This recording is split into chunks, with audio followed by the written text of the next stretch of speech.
come up online.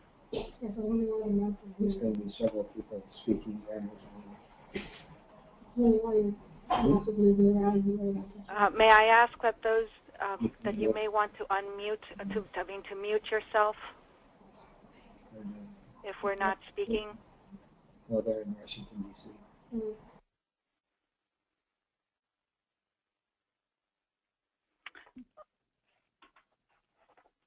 Okay, let us get started. Good evening and welcome to the 6th in the Climate Health Action Team webinar series. These webinars are instrumental in training and empowering Climate Health Action Team members and PSR members to advocate for a health-protective energy system, one based on energy efficiency and sustainable energy such as wind and solar rather than coal or more natural gas. I'm Pazat Dasa Regan, the climate organizer at Physicians for Social Responsibility. Other PSR staff on the webinar tonight are Barb Gottlieb, Director of Environment and Health, and Julia Morgan, PSR's webmaster. Julia will provide technical assistance during the webinar. The webinar is being recorded and will be up on the PSR website sometime tomorrow.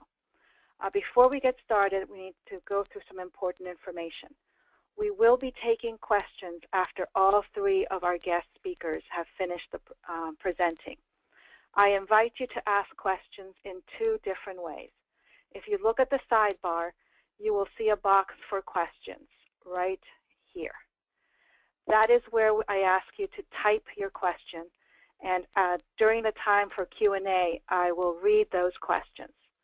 The second way of asking a question is for you to raise a hand, to click the little raised hand, a little yellow hand symbol, and then I will be able to call you. We will unmute you and call you during the Q&A.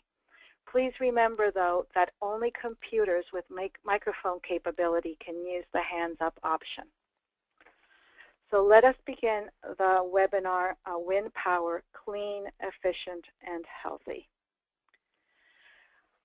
During last month's webinar called How Coal Kills, the link between coal pollution, climate change, and respiratory disease, we asked you to write your senators and urge them to reject proposals weakening the Clean Air Act and delaying the Clean Power Plan. Over 2,500 chat and PSR members sent letters to the Senate asking that the Clean Power Plan and the Clean Air Act not be weakened or delayed. So I want to congratulate you for that. Great job. Tonight's webinar, we're delighted to have 3 presenters. Our first 2 speakers are wind energy experts from the American Wind Energy Association, AWEA, the trade association for the U.S. wind industry. Hannah Hunt and Michael Goggin will present on wind's energy role as a climate solution.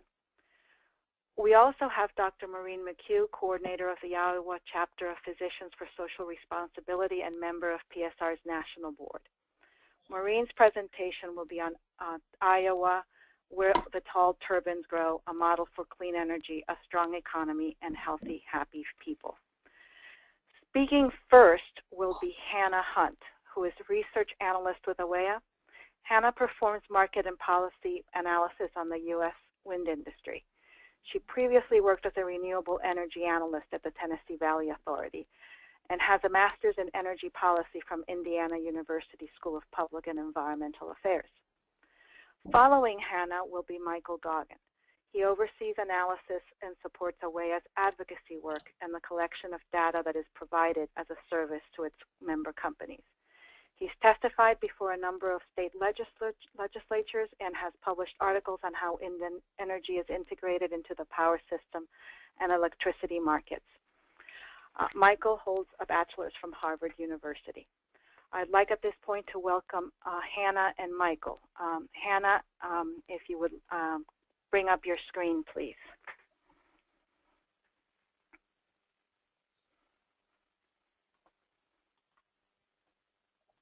Okay, great. Well, thank you very much. I just want to say on behalf of me and Michael, thank you very much for inviting us to present on the webinar very excited to be doing this tonight. And so what we're going to be doing is giving a short presentation on wind energy's role as a climate solution in the present, in 2015, and also in the upcoming years through the implementation of the Clean Power Plan.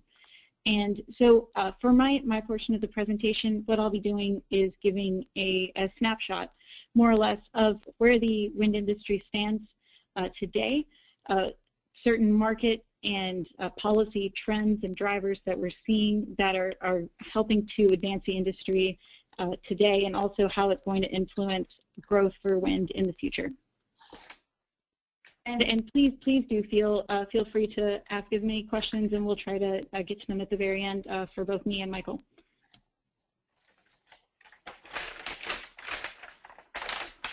And so, just first, as a general overview of wind, the wind industry does have a wide range of sizes and applications, starting with smaller distributed wind. These are turbines that are smaller than 100 kilowatts.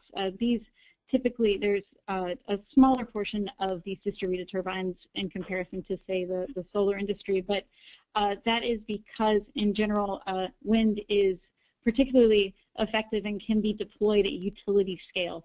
And so the much more common instances of wind farms that you're going to see are include turbines that are mid-scale, which are the sizes that are 100 kilowatts to 1 megawatt turbines, and much more commonly even are the large land-based utility-scale wind farms, where you're going to see typically 1 to 3 megawatt turbines. The standard is typically around a 2 megawatt turbine currently. And in terms of any sort of offshore wind farms, although this is happening in Europe, currently there are no offshore wind farms deployed in the U.S., but it is something that is being looked into, and there's the first offshore wind farm being constructed right now off the coast of Rhode Island. So just a brief look at what the industry looks like today. We are seeing an ambitious trajectory for growth for the wind industry, and we currently sit at around 66 gigawatts of installed capacity, and that includes over 4,800 megawatts that were installed in the last year. And in this graph here, you can see the dark blue bars are cumulative capacity over the last 15 years, and so you can see a really exponential trend in growth, and especially rebounded last year of installations. So we saw 4 times the amount of installations compared to 2013. And spread across the states, you can see that we do have wind projects in 43 states, and the leaders really are Texas currently with over 14 gigawatts, and California was an early leader in the industry, and a lot of growth in the rest of the interior states, and a lot of recent growth in the Great Lakes states. Talking about, you can see Michigan, you can see Indiana and Illinois. And when we're talking about this in the context of growth for the future, how wind is going to act as a solution, what we're seeing here is that there is still a significant amount of growth potential for our industry, especially in those regions of the areas near the Great Lakes, and still in the Midwestern regions. And as you can see, how there's been limited growth in the Southeast presently, with a certain amount of technology advances that we may be able to see in the future. We could also see growth expand to those states in the Southeast. And just as a sign of the health of the industry right now, we are seeing record levels of under construction activity as well. Again, you can see here that this has been centered around Texas. States such as Oklahoma and Kansas and Iowa are seeing significant amounts of growth. Texas currently has more under construction than any other state has installed right now. And looking also at an alternative approach to seeing how wind has an impact. Because we're interested in acting as a compliance for a clean power plan, as a solution for reducing carbon emissions in the future. One question that does come up a lot is if it can be reliably integrated into the system, and the answer is yes. And Michael's going to talk more about this, but this map does help to show how Currently, the leader is Iowa, with 28.5% of electricity generated in state is by wind. And South Dakota and Kansas are also producing over 20% of their electricity in state with wind. And that's reliably. Nationwide, it's about 4.4%. But this is a good way to gauge the growth that is possible in a number of these states.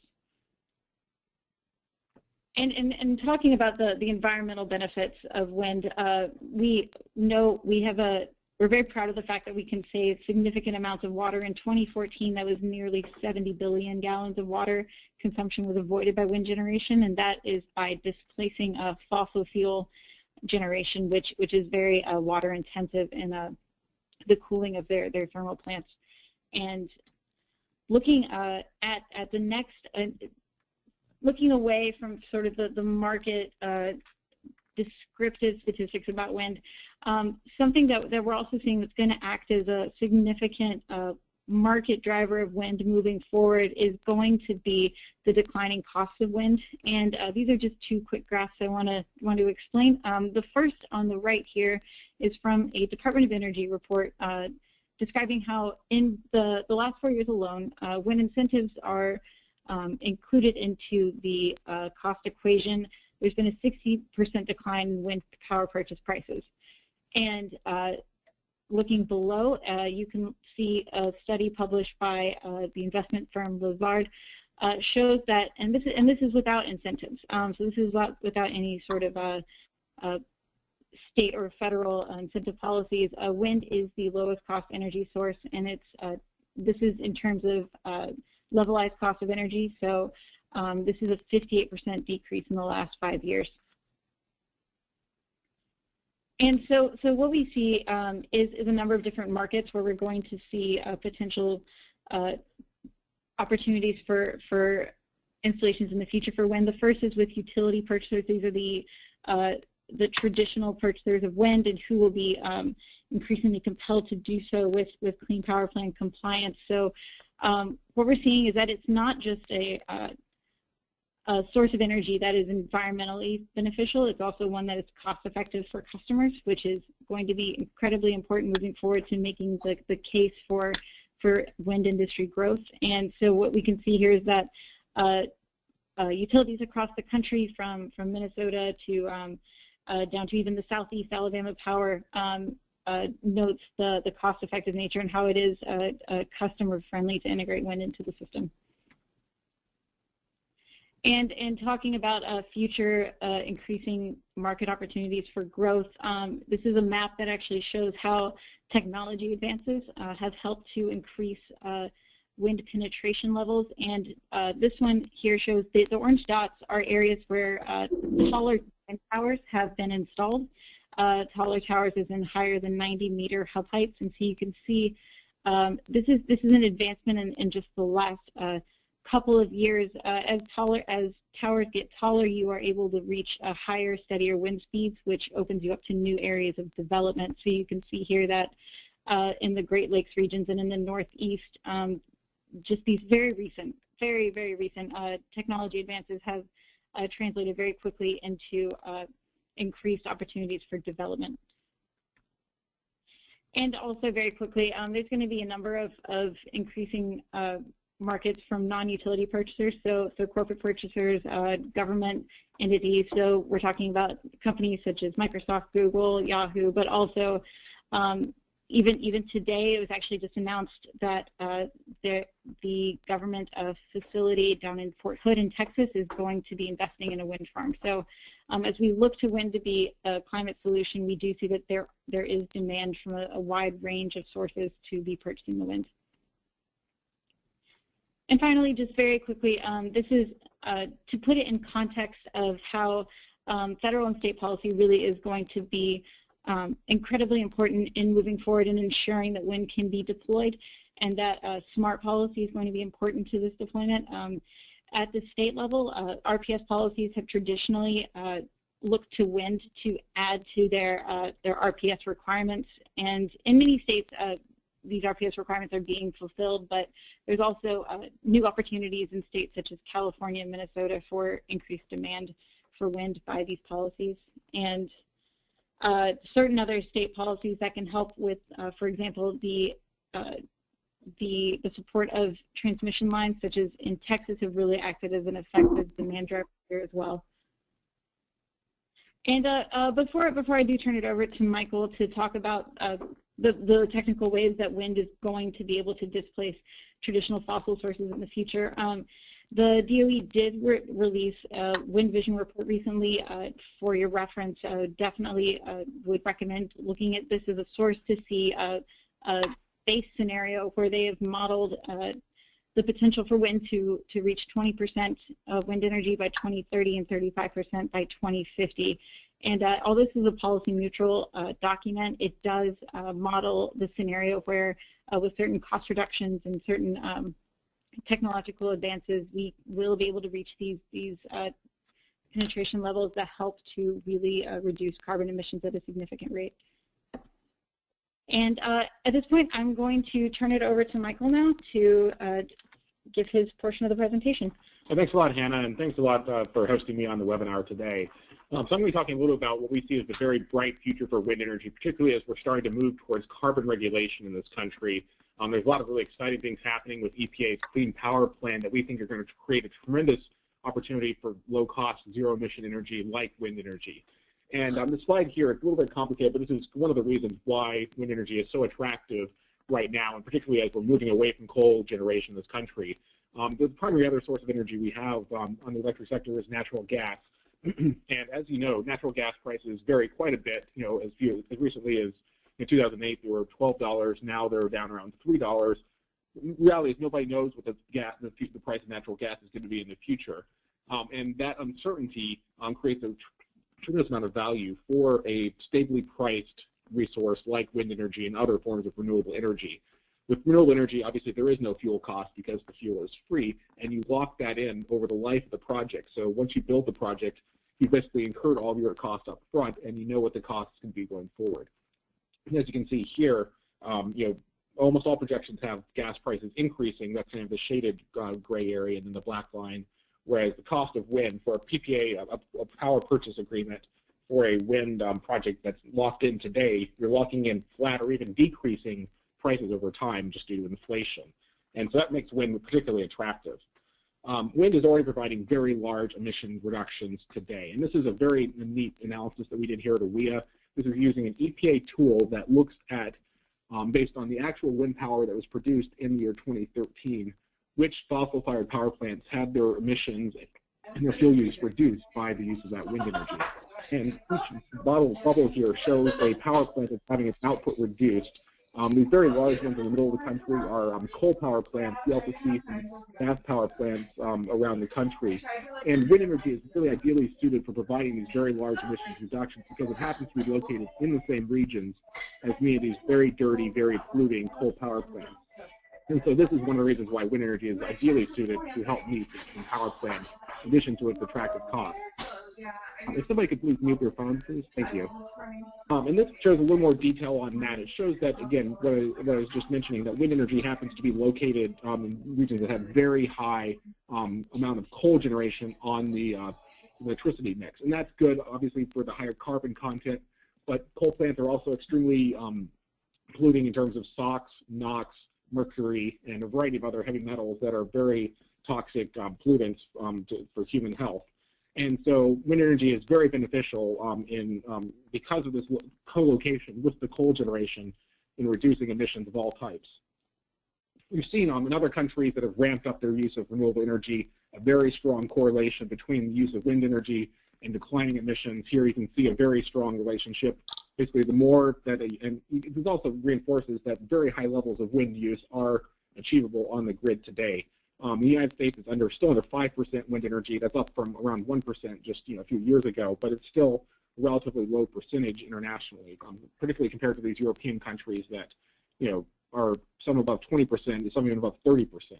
And you can see the very, very large emissions reductions that they've seen as a result. And this just looks at a full life cycle portfolio across the life cycle of any resource. It's important to look at all of the impacts. So from the construction of the project to its operation, which for fossil plants is where most of the emissions come from, and any end-of-life issues as well. And wind looks very attractive when you're looking across the full life cycle. I think it's important to keep in mind, people sometimes will talk about the impacts of wind turbines on birds or wildlife or of any resource. It's important when you look across the range of impacts of any resource, you're going to have significant impacts. There's the life cycle, the fuel production for coal and gas has a number of environmental and public health impacts and impacts on wildlife. Even nuclear that has has no emissions when you're operating, the fuel production and other aspects of the life cycle do have impacts. And we're looking across this, the whole range of impacts across the life cycle of the project. Wind is very clearly, and other renewables as well, are very clearly the best way to go. Putting these all together, we did this analysis looking at Texas, we've done for other regions as well, and you basically kind of stack up all these benefits, the emissions reductions, the locking in the low-cost fuel prices, all the public health impacts, the savings on electricity, and it becomes a very compelling stack of benefits you're providing to society here. Over $100 per megawatt hour, which is much greater than the cost of wind energy. So it makes a very strong case that it is an economic resource. And that's been found in other analyses as well. This was an analysis that came out at the end of last month by the Department of Energy, and it shows that in their economic modeling of the Clean Power Plan, which is EPA's carbon regulation policy, renewable energy, and in particular wind energy, dominated the energy mix.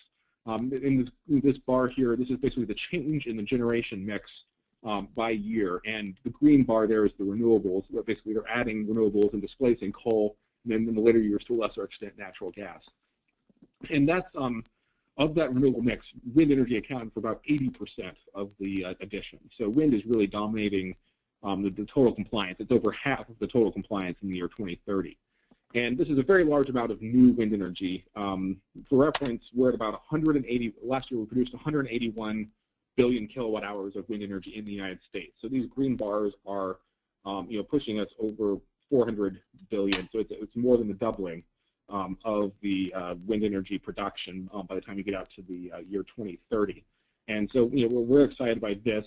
And this is another result from that analysis showing that across a range of scenarios, even with low gas prices or other more factors that give headwinds to wind energy development, wind energy is going to be a critical piece of the Clean Power Plan compliance, given the economic attractiveness of wind and also the zero emissions, which are really critical for meeting the policy.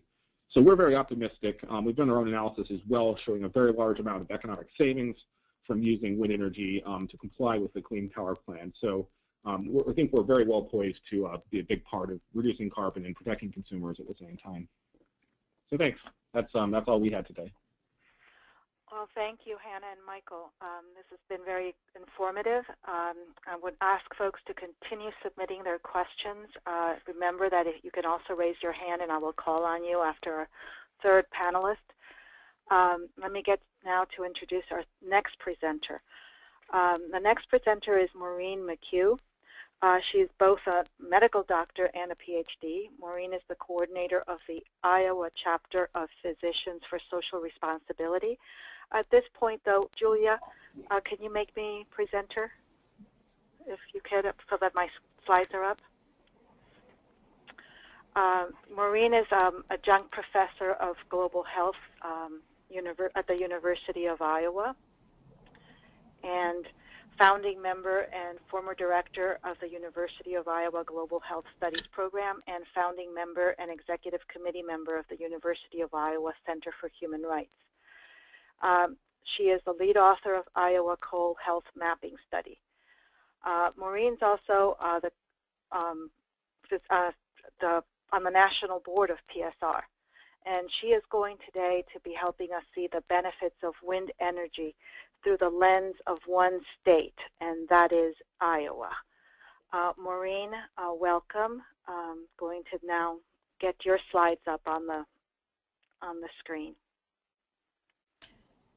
Thank you, Paz. Thank you, Hannah and Michael. I appreciated all your comments. I may be repeating a few, and in fact, what I wanted to do was remind people, why we're having these conversations, why we have climate health action teams.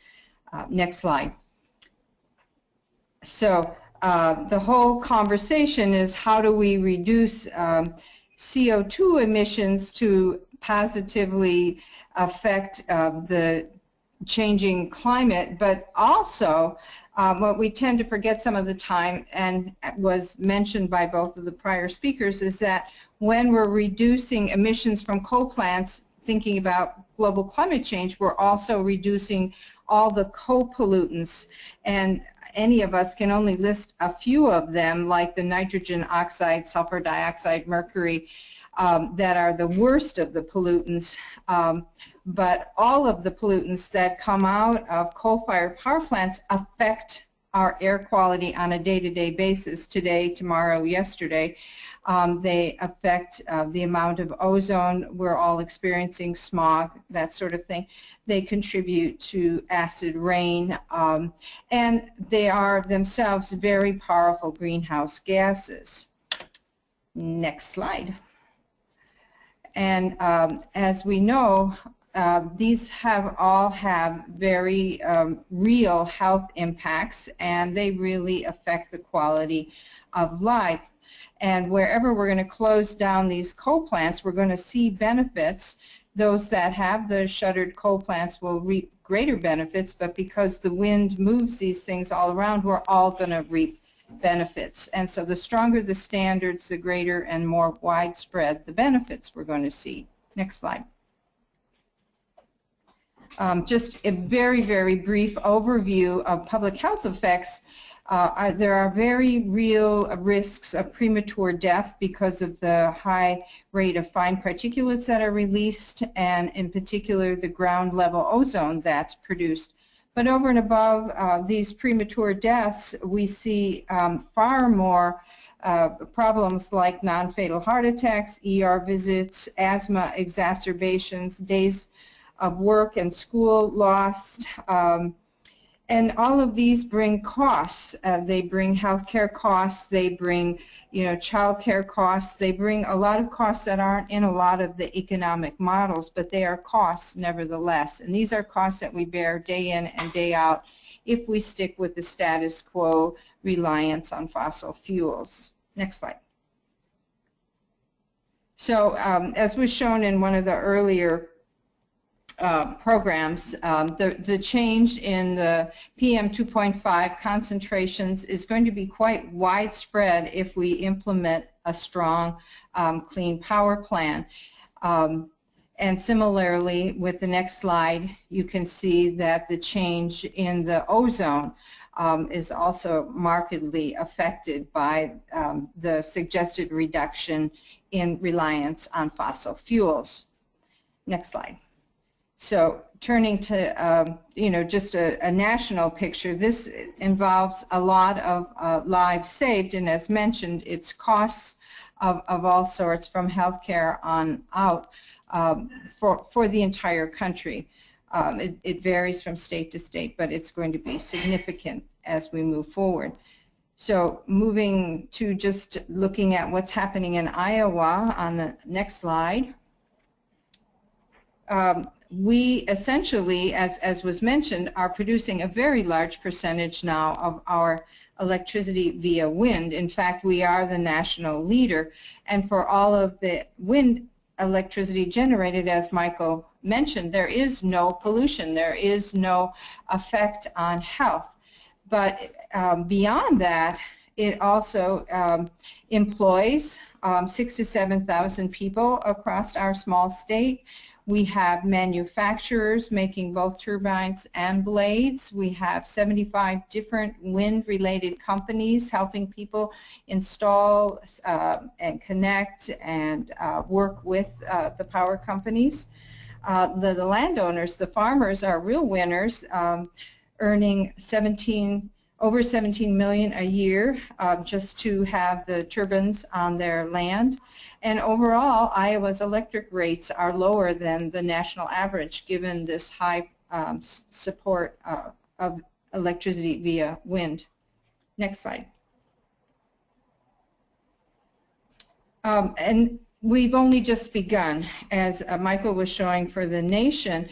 there's a lot of resource out there that can be tapped. And for Iowa alone, it's felt that about 75% of our land surface is suitable for wind energy. I doubt we'd ever go that far, but there is a lot of wind, and of course that means the states around us, like Nebraska, which has essentially zip wind energy right now, could be installing a whole lot more.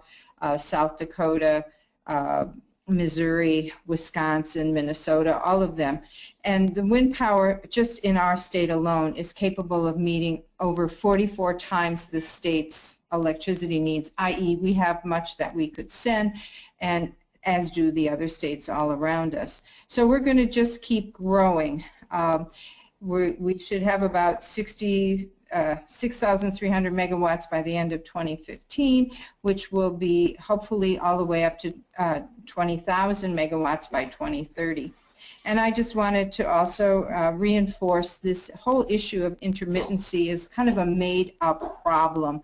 The more wind turbines you install, the less additional variability there is in the amount of power that they produce.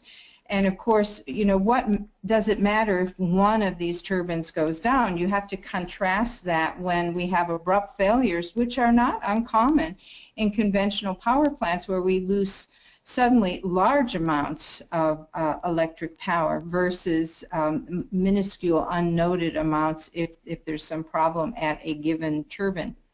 And as was already mentioned, the megawatt hours of wind generation prevent so much pollution and loss of water. We tend to overlook the fact that all of the fossil fuel power being generated also relies on very large input of water. And in an era where water scarcity, water pollution, water issues in general are becoming increasingly difficult, this is not a small point to overlook with regard to overall general health and water health related concerns. Next slide. So in conclusion, wind energy is clearly a very powerful and positive energy source, providing our communities with decreased greenhouse gas emissions, with improved air quality, and corresponding economic and human health benefits. We have become a leader in renewable energy and energy efficiency, but we're not alone. We could our success can clearly be duplicated elsewhere. We could do a lot more, and I think it's really important that we push all around us to have a strong clean power plan, because it doesn't even ask us to do all that much. We've shown essentially here in Iowa that we could achieve what was being asked with, already before the plan's even gone into effect. So I think for our economy, for our energy, for our public health, for the environment, for our long-term prosperity, it's to our benefit to keep promoting wind energy. And that's my statement, and I'm sticking with it. Thank you, Maureen. At this point, we move into the question and answer part of our webinar. At the moment, I have 4 questions that have been typed in. I do not see anybody, nobody has put their hand up, but I will keep my eyes on to see if anybody's raising hands. The first question comes from Joanne Leovy. She wants to know if AWEA has location-specific cost estimates so that folks that live in less windy location can understand relative costs locally. Do you have that kind of information? This is Michael. There is, AWEA doesn't really keep track of cost data. There is a great deal of information that's available from the National Renewable Energy Laboratory, as well as Lawrence Berkeley National Laboratory.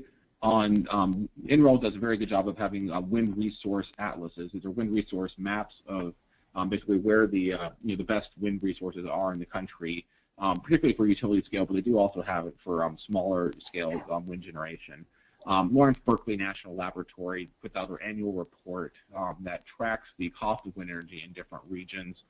and the prices that these wind projects are being sold at. And that was one of the things that we mentioned in our we have the national data, but they also track that on a regional basis as well. And so we can see for utility scale wind projects in each region, what the types of prices and the costs that they're seeing. And this is Hannah. I can also add on to that. If this is a benefit that's for OEM members, so we do provide a service called Market Database Pro, and in that database, what we have is it's a comprehensive database of all online and under construction projects. But for those projects, we do include information on PPA data, so the contract prices as they become available through FERC, which is a government electric sector regulatory agency, and as those contract prices become publicly available, they get synced up to our database. So if you are a member, you do have access to those contract prices. This is Maureen. I wanted to answer the question just a little bit differently, because I'm not entirely certain of the angle the person writing the question was coming from. But for Iowa, I know as we keep expanding the amount of energy we produce via wind, a large percentage of it also goes out state. So it provides energy for other states via the grid. It's projected in the near future, at any rate, as we're increasing, particularly the recent purchase from Mid-America, that 40% of the energy generated would stay within Iowa, but about 60% of it would be going out of state. So the cost may be something, or the cost savings of coal being offset may be something that people outside of the state where there isn't as powerful a wind resource might see that kind of savings simply because we're producing it here in our state or in other states. Great, thank you. This question is from Vernon Dixon. What's stopping the U.S. from getting most of its electricity or majority of its electricity from wind, since it's cheap and we have already the potential to produce 100% of the needed energy just from the Midwest? This is Michael. I can take a stab at that, and others feel free to join in. There are a number of obstacles that are, and partially it's just that there's a lot of inertia on the power system, in the sense that the power system we have today has been built up over the last 50 years, and renewable energy has dominated the additions to the generation over the last 5 or 6 years. It's been, in some of those years, a majority of new capacity was renewable energy. It's just that it takes a very long time to replace the entire, infrastructure of our power system, and replace these, coal around for 50 years. It's going to take some time, and we're trying to do that as quickly as we can. And policies like the Clean Power Plan are very critical to driving that. You do also have, there are going to be needed infrastructure changes. The power system we have today was built for coal plants and gas plants and nuclear plants and hydro plants. It wasn't built to connect the parts of the country that have the best wind energy and the best solar energy resources. And transmission, new transmission lines or upgrades of existing power lines is really a critical piece of that too, particularly since the country's strongest wind energy resources are concentrated in the middle of the country. There's not a lot of population there. And so to really get to these much higher levels of wind energy use, we need to move that power using high voltage, high capacity transmission lines. It's very efficient, very low cost, and there's minimal land use and wildlife impact from these transmission lines. We need to move that power to the coasts and to the load centers to make full use of our really stellar wind resources. But it's something that takes time, and we're OEA is very active in promoting the policies that will get us there. But it's just, unfortunately, it's a slow process, and there's it takes a long time to rebuild a power system. Right, and this is Hannah, and I can add on just a quick couple of details. Like he did mention, the additions that have happened in recent years really have been dominated by renewables. For example, in the states such as North Dakota, South Dakota, the Upper Plains states, 80% of the energy additions that happened in the last 4 years were by wind power. So the addition of wind is happening, the goals that have been set up by DOE, for example, to hit 20% wind by 2030, it is ambitious, and it does still keep with the idea of having a balanced energy portfolio for the grid, with a mixture of wind, other renewable sources, and other base energy sources. As an Iowan, I can say also that I think that there's just so much capacity within the supportive infrastructure, the manufacturing of the turbines and the blades, takes a certain amount of time and energy and training and setup as well. And I think everybody's moving fairly quickly forward, but the primary resources have to be built, as well as the improved grid structure, the change in the focus where more of the energy is coming from, so on. And in the meantime, I think we would be remiss not to mention that the energy companies that have a lot of investment in fossil fuels are, holding on tenaciously to the power and the relative support that they have received. That kind of resistance has some effect as well. Great. Thank you for that very good answer from all three of you. The next question is written with the word Iowa in it, but I think it's for all three. From Edward Mainland. What is the bird mortality being experienced from wind? And he puts in Iowa, but I'm sure that it can also be extrapolated for other places. So I guess I can start with you, Maureen, but you may pass it on. Well, I know there is some mortality, but I believe it's far less than most people imagine. Number one, these new turbines are going up higher. They have apparently some noise protection, and that's where Hannah can probably help, that diverts the birds. But more than that, I think what people tend to forget is that birds die in very high numbers around other energy plants. It's been interesting that people have focused on wind, but they die around coal plants in high numbers as well.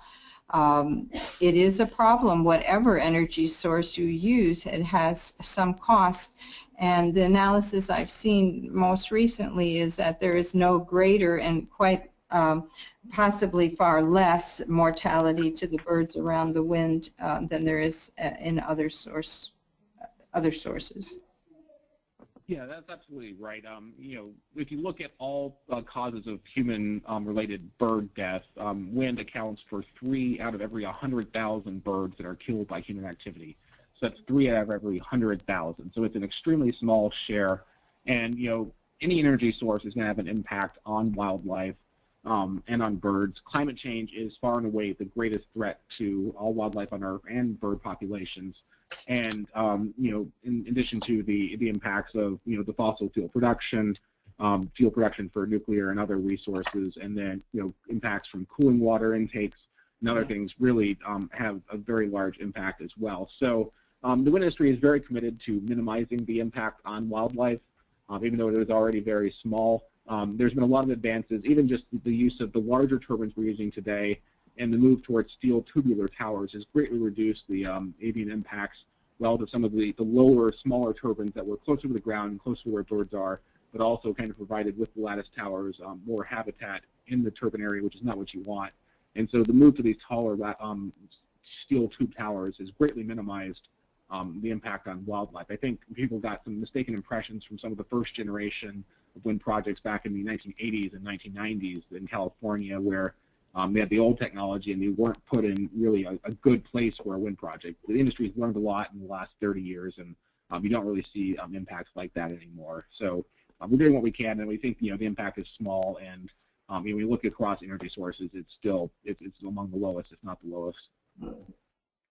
Okay, we still don't have any hands up, so I'm continuing with the questions that have been sent in. This one's from Jane Baker. What is the reason why, when she's traveling around, she notices inactive wind turbines? Why the wind turbines are down? This is Michael. I'm not sure what part of the country the question is being asked for. Some of that might be, if the person is in California, those again are the first generation of wind turbines that were built, now 30 years ago, and so many of those are reaching the end of their useful lives. And as any car or any piece of equipment does, it starts to break down. With newer projects, you occasionally do see there is a regular maintenance program to go out, and the turbine will be taken out of service for a day or two to just do routine maintenance. So it's possible that's what they saw. You do also sometimes, because again the grid hasn't fully caught up with the growth of wind energy, sometimes if there's not enough transmission capacity to deliver the full output of the project, a turbine or some turbines will be turned off or down. And so it's possible that could be it. But most wind projects, the very strong majority of the time, the wind turbines are all producing. So it could be any of those factors. Right. I'm going to do just one more question. We will get all the questions answered, but some folks will have answered by us sending the answer to them afterwards.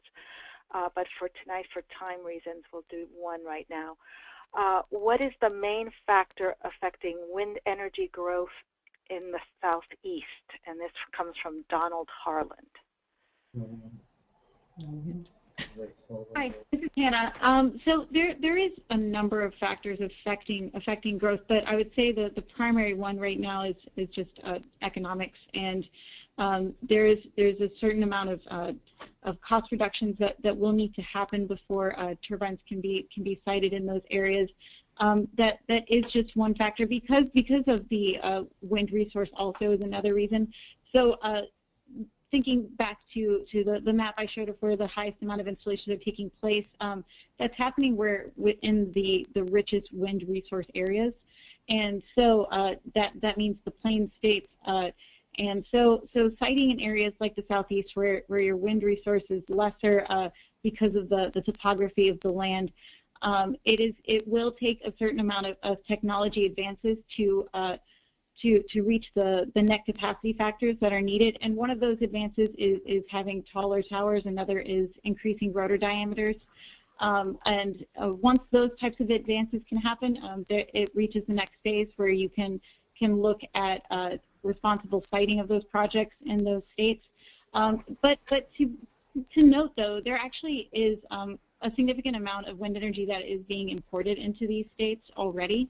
So while you're not seeing the towers going into the ground, states such as Florida, their utility Gulf Power just signed a power contract to import wind energy in from Oklahoma.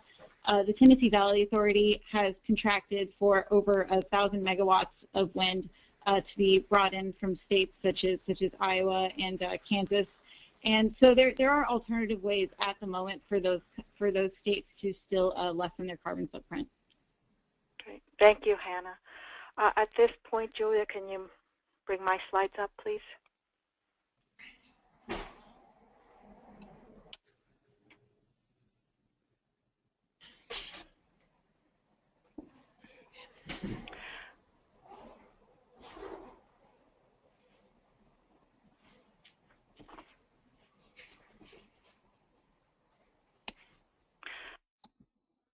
As you will see, now that you've heard about the enormous positive role wind can play in cutting carbon emissions, mitigating both global greenhouse gas and local air pollutant emissions, we have an action for you to take. As you remember, every month the chat webinars have an action. Tomorrow you're going to receive this month's Climate Health Action Team.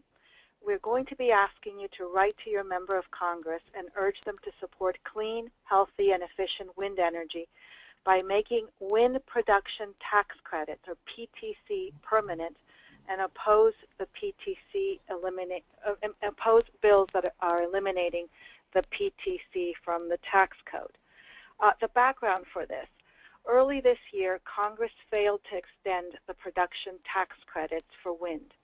PTC is the critical tool that encourages private investment in renewable energy. It's helped create a wind sector that employs more than 80,000 people in every state. It's also helped level the playing field with the very heavily subsidized fossil fuels. So we're wanting to ask Congress to enact a permanent extension of the PTC incentive to ensure that continued growth of clean and renewable energy industries is available. Congress must support these wind tax credits, and unfortunately, we are going to have to also ask of a bill introduced by Representative Marchant, H.R. 1901, which is the PTC Elimination Act. This bill would amend the IRS Code of 1986 and phase out and repeal the credit for electricity produced from wind. So tomorrow you are going to see a URL where you'll be able to go to, and you're going to be able to click on it, and it will take you to the action page that we have created, where you can come in and adapt this sample letter and send it straight to Congress. So that is going to be the action for the month of June for the chats. But wait, there's more. At this point, we also have Barb Gottlieb, PSR's Director of Environment and Health, who will speak on another action opportunity. We're in the midst of a very busy climate action month. So at this point, I am going to ask Barb to come in and tell you about the next opportunity.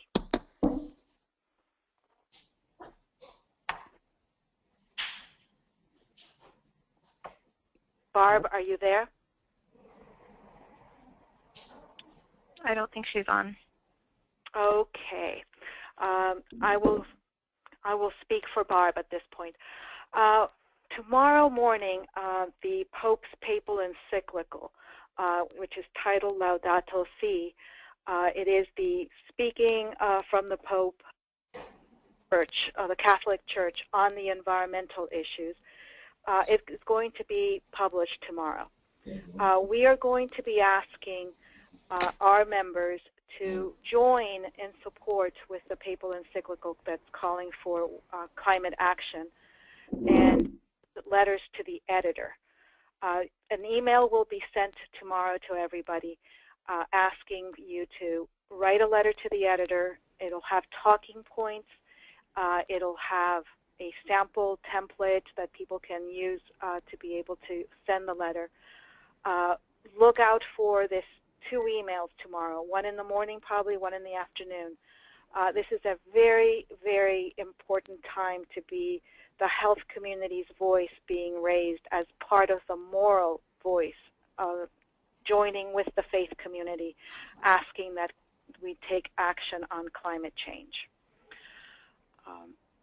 The final thing tonight is that I invite you to join us next month on July 15th for the 7th webinar of the chat teams, taking action in your state for the Clean Power Plan success. By this point, we're going to be getting close to when the final rule for the Clean Power Plan is finalized and it's made available for us to all look at. It's going to go to the states where state implementation plans will begin. On July 15th, we will be having a webinar where we'll be talking about how do we take action at the state level to make the Clean Power Plan a success. How do we advocate for all these issues that we have been training and educating during the last 6 months? How do we turn it into advocacy? How do we turn it into success on renewables and energy efficiency at the state level? So that concludes our 6th webinar for the Climate Health Action Teams. Look forward to hearing you and seeing you on the next webinar on July 15th. I want to thank all of our presenters, Hannah, Michael, and Maureen, for their incredible presentations. Thank you for the work you put into putting into the slides. And at this point, I wish you all a very good night, and thank you all. Good night. Thank you, guys. Good night. Thank you, Hannah and Michael. Okay, thank you. Thank you very much.